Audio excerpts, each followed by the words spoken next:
Hello and welcome to your first project in Desktop Publishing 1. You should be in week 2. You should have already completed the weekly quiz, and now we're going to get into the final project for this week to kind of show me that you've paid attention to the lessons thus far. My name is Mr. Storm, and thank you for joining us. All right, so now we want to take a look at Google Drawings. Now this is an application that we will not be using very often. This is simply an easy application for us to get started with. You don't have to learn a bunch of complicated tools and things of that nature.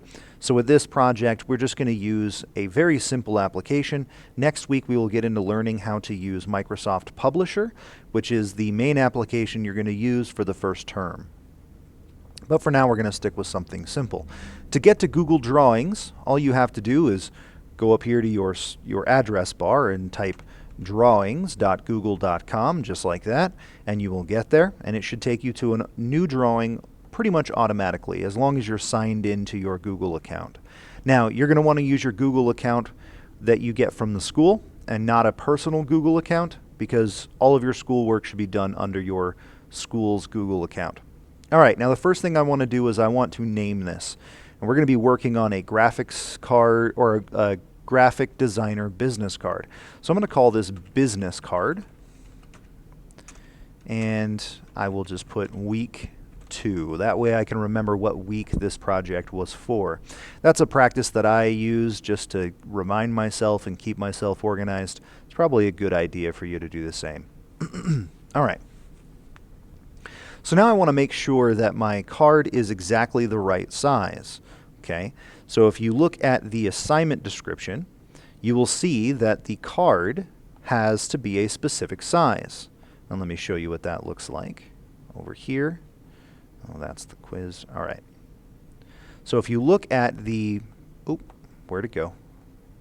If you look at the business card here, it says it needs to be 3.5 inches long by 2 inches tall, right? 3.5 inches long by 2 inches tall. That's what we want, okay? We want to make sure it's 3.5 inches long by 2 inches tall. So how do we do that, right?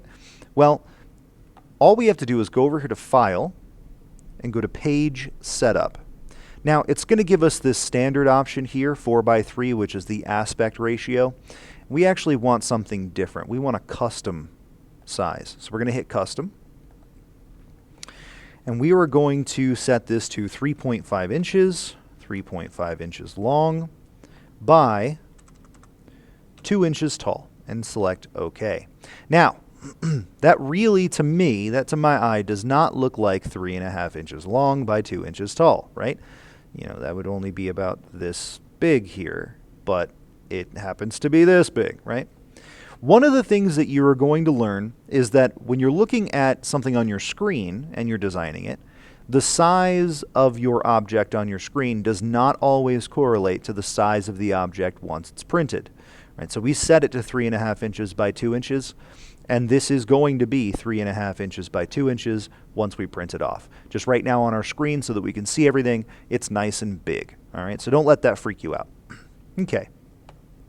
Now, it's not just good enough, it's not good enough to just create a business card with the information on it and turn it in, right? We don't want good enough. We want to do really, really well. So we want to focus on a couple of different concepts. First of all, I'm going to skip the entire process of brainstorming, attacking, refining, and finalizing this project. I already have done the brainstorming, I've already done the brainstorming process. I'm going to attack this once, refine it while I go, and then finalize. So that whole process that you go through for your design process, that's a process that's important, but I'm not going to show you that because it takes quite a bit of time, and I just want to show you the concepts here. So instead, I'm going to focus on the layout and composition methods that I taught you in this week, right? And specifically, we're going to focus on a couple of things. We're going to focus on proximity, which, if you remember from the lesson, proximity is simply using visual space to show relationships in our content. So we're going to be using where we place our objects to show the relationships between those objects. So on this card, we probably want the name to be close to all the information that is important and associated with that name. So you'll see what I mean when we get started. The next thing we want to look at is white space. Now, white space doesn't necessarily mean just white. It can be any color space. White just refers to the blank space in the background of your document. So white space is the spaces between your content, lines, and margins. We want to make sure there's enough white space so that objects on your document look like they have their own space, I guess, right? We want to make sure that things are separate and isolated, but we also want to make sure they're not too separate and too isolated. We don't want too much white space because it looks unfinished, it looks unprofessional. We also don't want to crowd things together too much, because if we crowd them together, it becomes too busy and it's hard for us to really see what we're looking at. We also want to take a look at alignment. Alignment is whether or not things are lined up straight in a grid, whether they're centered on the page, or basically where they are, right? So with alignment, especially with text, you want to make sure that all your text is lined up well, because if they're off by a little bit, it just looks weird. Unless that's a consistent style that you're using throughout the document, it's going to be hard to really take that designer seriously. Another thing we want to look at is contrast. And contrast is the difference between objects. We want to create some difference between objects so that they're easier to discern. If we have a black background and we have a dark gray text, then it's going to be really hard to read the text in contrast with the background. So we want to make sure that those elements that are important actually do stand out. The next thing we want to look at is hierarchy. Hierarchy. Now, hierarchy it essentially refers to the various levels of emphasis that guide the audience through your work. And this is something we're going to focus on a bunch in the coming weeks. And we're really going to get into what hierarchy is and how to build a proper hierarchy in your document. But for now, we just need to pay attention to the most important objects, get the most focus, and the less important objects aren't highlighted as much. Okay. And then we want to look at repetition. Repetition is important because repetition allows us to create a consistent feel by repeating certain visual elements on our document. Sometimes repetition can be bad if we use too much repetition or we repeat the wrong things, but if we repeat things that are simply textural, that's a weird way to say that word. If we repeat textures, then that will help create a consistent feel to the document. If we repeat the same text over and over again, then that's probably going to be a bad idea, depending on how we use it. Now, here's the nice thing about all 6 of these rules, or 6 of these things that we're looking at. Repetition. I knew I spelled something wrong. Yeah. So all 6 of these they're rules, but they're not necessarily, you're not going to go to jail if you violate one of these rules. Basically, the rule of thumb is if you can break one of these rules and it serves your design best, then break it. We will break some of these rules as we go forward in the next couple of projects. Excuse me. And you will find great examples of people breaking these rules and making it work in their document. All right, so that's enough about that. Let's get to actually designing this thing. All right, first thing I want to look at is I want a nice colored background. If you notice, right now the background has these white and gray checkered boxes. That means that this background is transparent right now. If I was to save this as a PNG, this would be completely transparent. If I put a square in the middle of my document, that square will be by itself. There will not be a white background behind this object if I save it as a PNG. Okay, and we'll talk more about file types later. So I want to give this a nice background. So I am actually going to grab a square And I am going to just draw that square onto my background. Okay. Now I want to take the stroke off. I don't want an outline around my card. And I actually want to change the fill to a nice dark gray. Now, you may be wondering why I didn't just go for black. Well, that's just kind of my taste. I don't like to use pure blacks or pure whites unless it really makes sense for the design. Right? In this, I want a darker design, so I just want this charcoal gray. And that's just my preference. Now let's put on the most important part of the document, my name. Now I want to make sure it's nice and big. I want to make sure it stands out from the background, and I want to make sure the font actually feels nice for this document. Now I'm making a business card, and furthermore, it's a business card for a graphic designer, so I really want to nail this font. I want to get a really good font. So I have some more fonts on here that you probably don't have, and that's okay. I collect fonts. I'm kind of a font nerd, and so if I find a nice font, I use it. I actually like Lobster for this. I'm going to use Lobster for this first name, for the name. And I'm going to make this quite a bit bigger than it is right now. And I want to change the color of my text to something that looks nice against this dark gray background. So I'm going to actually choose, nope, that's the fill color. Sorry, didn't want to do that. I want to change, not the border color. There we go. Text color over here. I want to change, ooh, that's a nice looking yellow. That's nice. Okay. Let's move that up to the top corner. All right. So now I have my name on there, and it probably could be a bit bigger, but we'll play with that later. Next, I want to draw another text box so I can put my important information on the text or down here. So email address. So we'll just do, me@email.com. You don't have to put your real information on here. You can if you want. I'm not going to stalk you. You can put whatever you want on here. Let's see. Let's pick a different font that actually looks good with this font. That's not too bad. Maybe it's a little bit too designy. Kind of pulls away. There we go. That's a little better.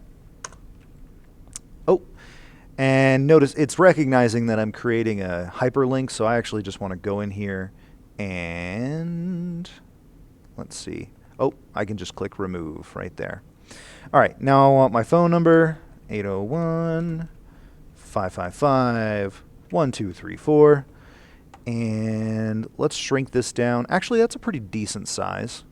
What I do want to do, though, is, again, I want to make sure I have contrast with the background. I've already created some contrast with my name by making... Oh. Now remember, if you make a mistake, all you have to do is hit Control-Z. That will reverse your mistakes and let you go back to doing whatever you want. Oh, I forgot my title. Graphic designer. All right, my text box is a little bit short. Okay, and that looks good. All right, now I want to make some contrast, so I'm actually going to create, I'm going to give this a different color. I'll give it just pure white. That looks fine.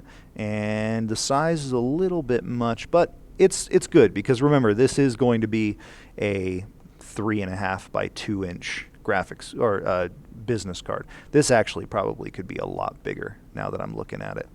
Let's make it like, ooh, that's way too big. Let's do 36 maybe. 24. 24 is better. All right. Okay, and I'll bring this up a little bit. Okay, good. I have good alignment, good contrast. All the important information's on there. I'm drawing the eye to the most important information, which is my name. Now I have all this white space down here. I want to make sure I fill up this white space with something interesting, something that looks nice, right? Now, what I would do is I'd put a company logo or something right there, but I don't have a company logo. So I just want to fill this up with something that looks nice and has a good design to it.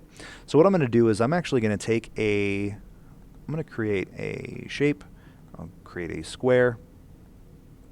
I'm just going to make any square, and I will change the fill to that same cream color. And then I'm going to rotate this square. Again, Control Z. I'm going to rotate this square so it has a nice angle on it. And then I am going to grow this square until that angle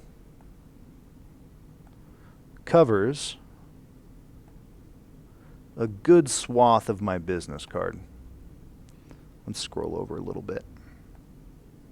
Now, anything outside the bounds of my business card is not going to show up when I print this thing off or save it, right?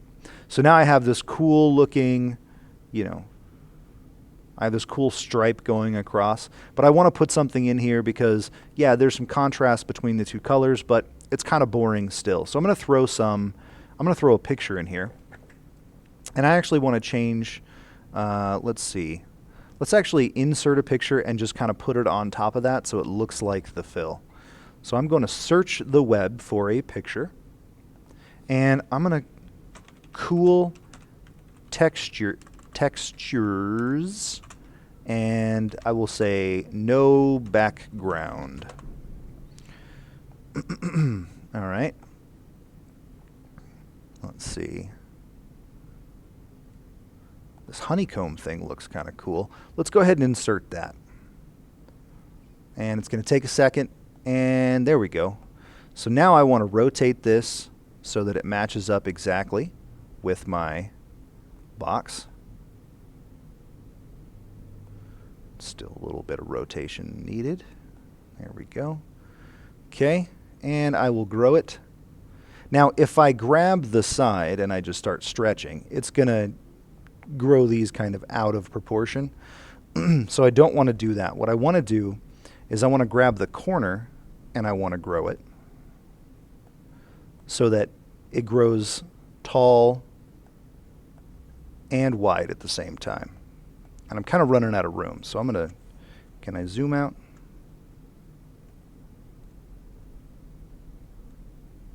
Oh, I'm zooming out the actual web browser. All right, you know what? That's fine. We can change the aspect ratio of this. You guys get the idea. And again, Google Drawing isn't a tool that we're going to use often. It's just kind of, we're using it for this project because it's easy to use. All right, I could probably bump that up just a little bit so that it looks like it's right there on the edge. All right. Now I have my card. Now there's more I could do to this. I could probably make it look better. I could make this, a little bit more crisp, use a different texture, whatnot. But this is pretty good for what I'm looking for. And, it shows that I'm paying attention to the certain elements. Probably bring this down a little bit, fill up some more of this white space. Shows that I'm paying attention to these elements, and I'm making decisions based on those 6 elements or those 6 ideas that we highlighted earlier. Okay, now here's a super important part. I want to save this so that it meets the requirements for turning this in. So I'm going to go back to the assignment and double check and see what file format I need to turn this in. So it says I need to turn in the project as a JPEG, right? If we look here, JPEG, turn it in as a JPEG for credit. So I'll show you how to do that. If we go over here, and we go to File, we can download as a JPEG, a .jpg. Okay? It's pretty easy, and it automatically downloads it.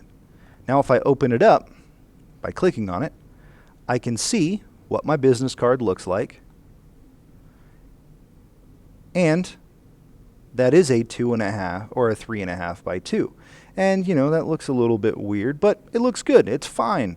And if I was really wanting to spend more time on this, I'd probably design a backside for it, which would be this texture repeated. It'd be all this cream color with this texture and probably my company logo in the middle. That would look really nice. It'd be a really nice looking business card. All right, so once you're done, you're going to want to turn this in to Canvas, and you will be done with your project for this week, and you can move on and start working on next week's work. Or you can do a number of these. Do a couple.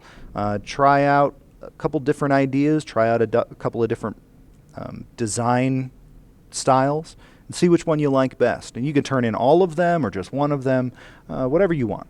And yeah, that's about it. So If you have any questions, please ask me in class. I'm more than happy to walk you through this process or give you some advice or tell you what looks nice and what doesn't. I will see you next time, next week. Hopefully this project didn't scare you off. They're going to become more complicated as we go.